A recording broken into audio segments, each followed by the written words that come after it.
You're sitting on the side of the road. The officer already has your license, already ran your plates. The stop should be over in 30 seconds. Then they lean back in, and they say 6 words that change everything. Just tell me what happened. It sounds so simple, so reasonable, so much like the right thing to do. And in the next 15 seconds, most drivers open their mouth and hand over the one thing the officer couldn't take from them legally, their own words. If you've ever heard that phrase at a traffic stop, or if you're worried about what you'd say the next time, stay right here, because I'm going to give you the exact response. Not a legal lecture, not a list of your rights you'll forget under pressure. One sentence. Memorize it before this video ends. It could be the most important sentence you ever say from the driver's seat. Hit subscribe right now. This channel gives you word-for-word scripts for the moments when your brain goes blank and the lights are still flashing. And stay until move 3, because that's where most drivers lose everything even after they said the right thing first. Here's what you need to understand about those 6 words. Just tell me what happened is not small talk. It is not the officer being friendly. It is one of the most effective tools in any traffic stop because it does something no command can do. It makes you want to talk. It makes silence feel rude. It makes explaining yourself feel like the cooperative, innocent, reasonable thing to do. And it works on almost everyone, including people who have done absolutely nothing wrong. I've reviewed hundreds of body cam videos. The pattern never changes. Officer says, just tell me what happened. Driver feels the pressure of the silence. Driver starts talking. They explain where they were. They explain what they did. They explain what they didn't do. They try to sound normal. They try to sound helpful. And somewhere in that explanation, in a date they got wrong, a detail they forgot, a sentence they didn't mean to say, the officer finds the thread that unravels everything. This is not about guilt. Innocent people do this every single day. That is the trap. The phrase is designed to feel harmless precisely because it works best on people who have nothing to hide. Because people with nothing to hide think they have nothing to lose by talking. They are wrong. Here is the law behind this. The Fifth Amendment gives you the right not to incriminate yourself. But that right does not activate automatically. You have to use it. Silence alone is not protected. In Berghaus versus Tompkins, the Supreme Court made this clear. Simply staying quiet is not enough. You have to say out loud that you are choosing to remain silent.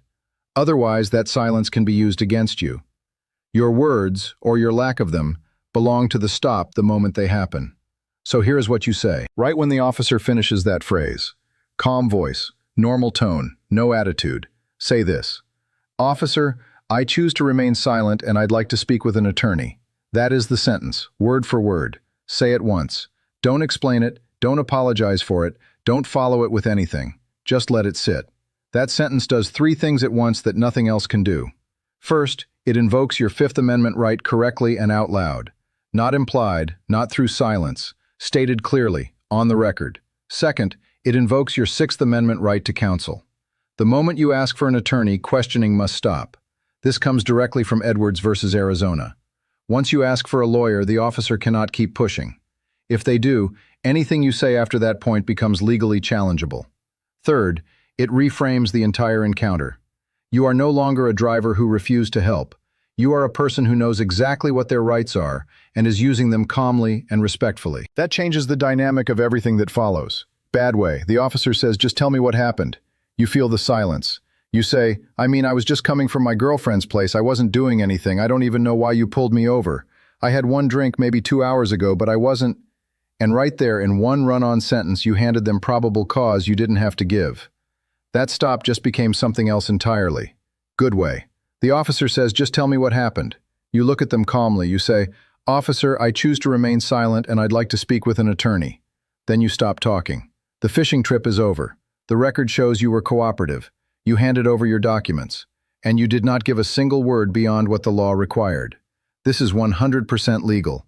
You are not resisting. You are not being difficult. You are not doing anything a judge would look at sideways. You are using the exact protection the Constitution built for this moment.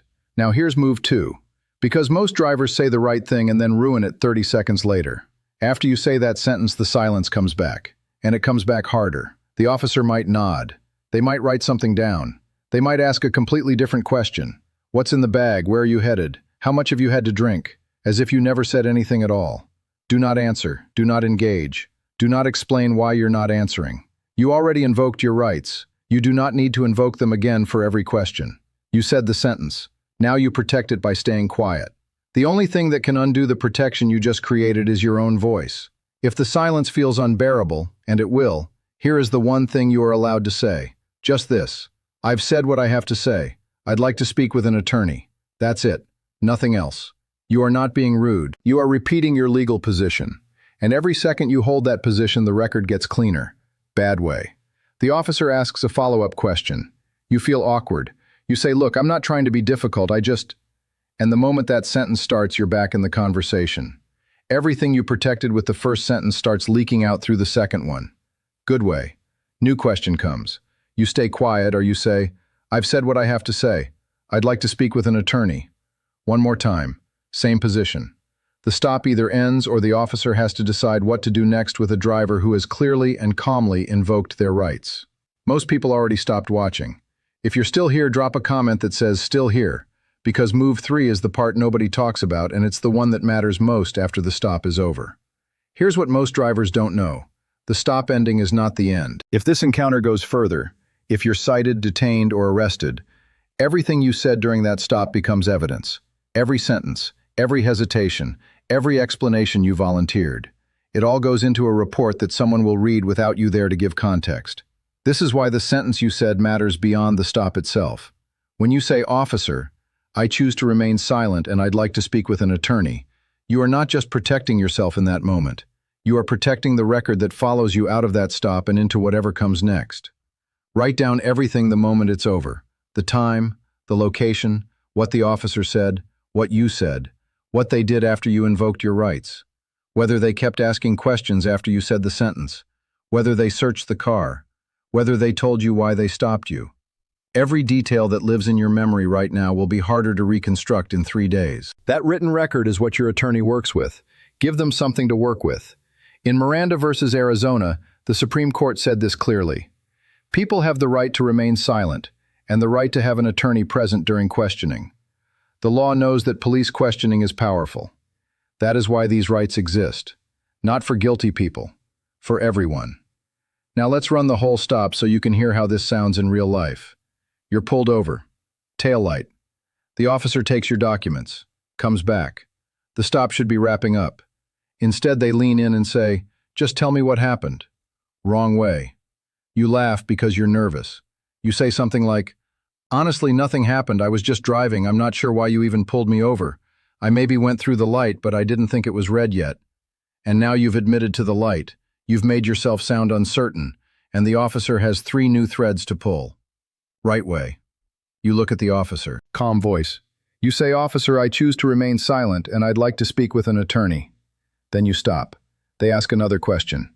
You say nothing, or you say, I've said what I have to say. I'd like to speak with an attorney.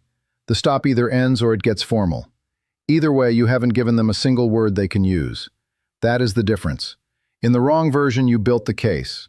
In the right version, you protected the record. Same stop, same officer, completely different outcome. Next week, I'm covering what to say when the officer hands you something to sign. Most drivers sign it immediately. They think they have no choice, and they don't realize what they've just agreed to until it's too late. Subscribe now so you don't miss it. Like this video if you're going to memorize that sentence before you put your phone down. And drop a comment. Have you ever heard just tell me what happened during a stop? Tell me what you said. I read every single one, and your situation might become the next script. Let's lock it in. When you hear just tell me what happened, Officer, I choose to remain silent and I'd like to speak with an attorney. Say it once. Then hold it. If they push, I've said what I have to say. I'd like to speak with an attorney. Write everything down the moment it's over. That is the whole move. Not aggression, not argument, not a speech about the Constitution on the side of the road. One sentence, said calmly, that protects everything the law already gave you. Stay safe out there.